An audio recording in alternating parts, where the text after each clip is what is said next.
lovelies, and welcome back. Alright, tonight we are making cottage pie. Now I'll write the recipe below as always.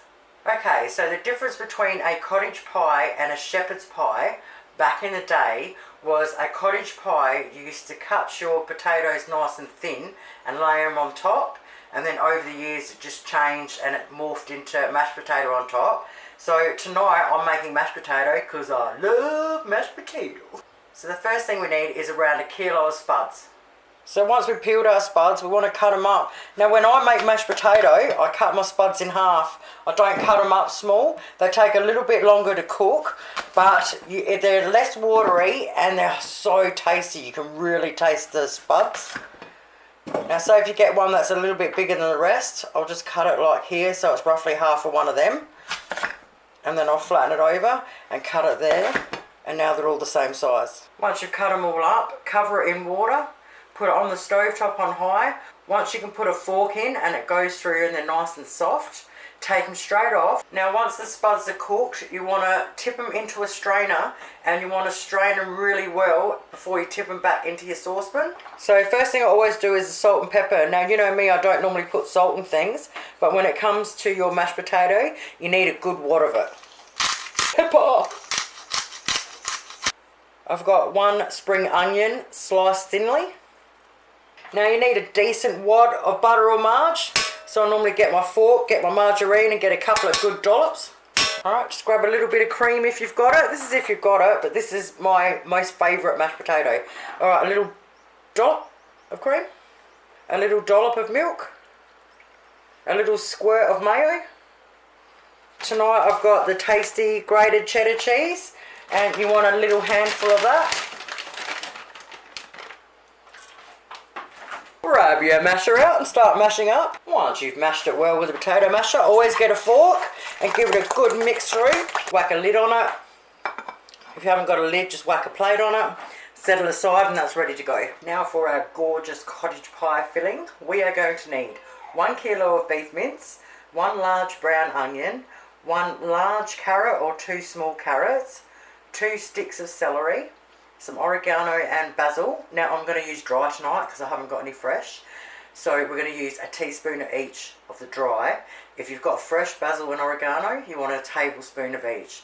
We need some corn flour, chicken stock, tomato paste, a couple of cloves of fresh garlic or the jar garlic, and some Worcestershire sauce. A little bit of oil to fry. Alright, chop the ends off the carrots and we're going to peel them. And with the celery sticks, I've just chopped the ends off and cleaned them up. Once I've peeled them, I'm going to chop them in half. I'm going to chop the celery in half.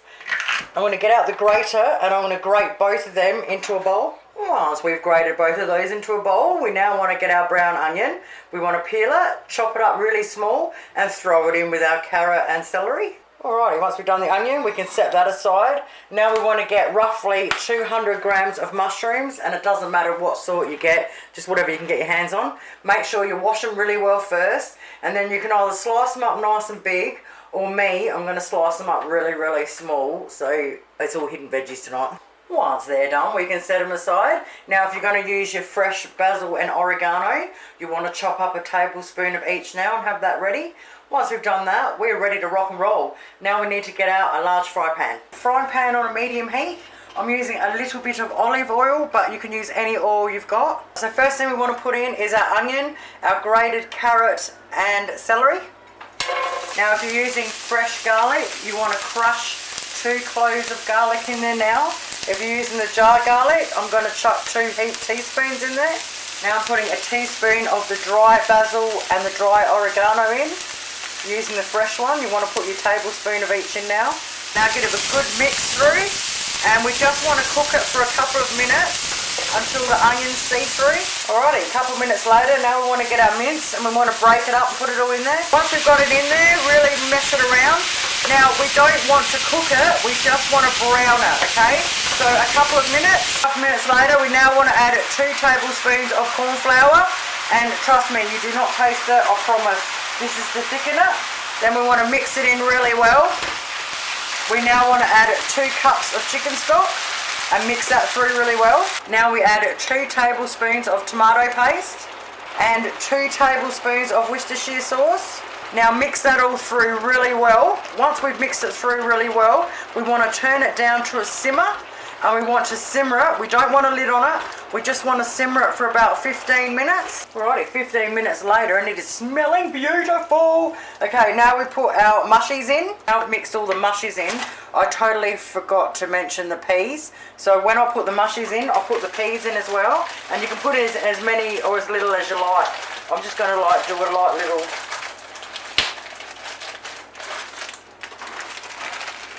Just a light little thing over the top like so. Alright, now we cook away for another 5 to 10 minutes. Alright, 10 minutes later we've got it looking and smelling gorgeous. I'm going to turn it off. The next thing we want to do is preheat our ovens at 180 degrees Celsius and get ourselves out a heat-proof dish. Now we want to fill our dish. Okay, once we've done that, flatten it out. Now we want to get our mash and put small spoonfuls all over it. Once we've got it all in there. Now with a fork, we just want to spread it out. Okay, once we've got it roughly spread out, what we want to do next is you just want to make it all rough with a fork, because all those rough bits is what comes that nice little crunchy golden mashed potato on top. Oh. Now once we've done that, it's optional. This is next thing is optional. I've got some Parmesan cheese here, some finely grated Parmesan cheese that I'm going to sprinkle all over the top. Now if you don't like Parmy, you can use normal cheese, anything grated, or you don't have to put anything at all. But I'd suggest you put a little bit of cheese over it. That's what makes it that golden crunchy beautifulness. Oh yeah. We want to put our oven dish on a cookie tray or a baking tray first, so if anything leaks over, it won't set your smoke alarms off and mess up your oven. I was just about to whack it in, the kids are like, oh, I want bread on it. So here's another optional thing you can do. I also do this with my tuna mornay. It is a great way as another filler, and oh my god, it is amazing together. So you just get bread, whatever bread you got, break off little chunks and stick them in. So when I usually do the bread, I'll stick them in all the way around the edge first. Half stick them in.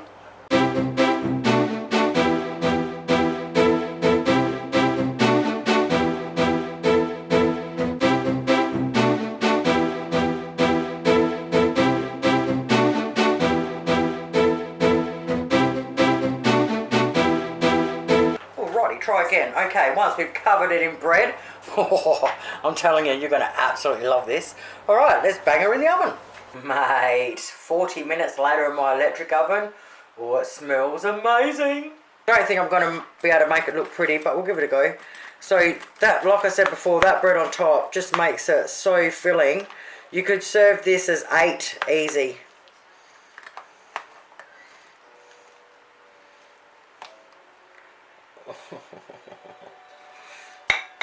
Oh my gosh.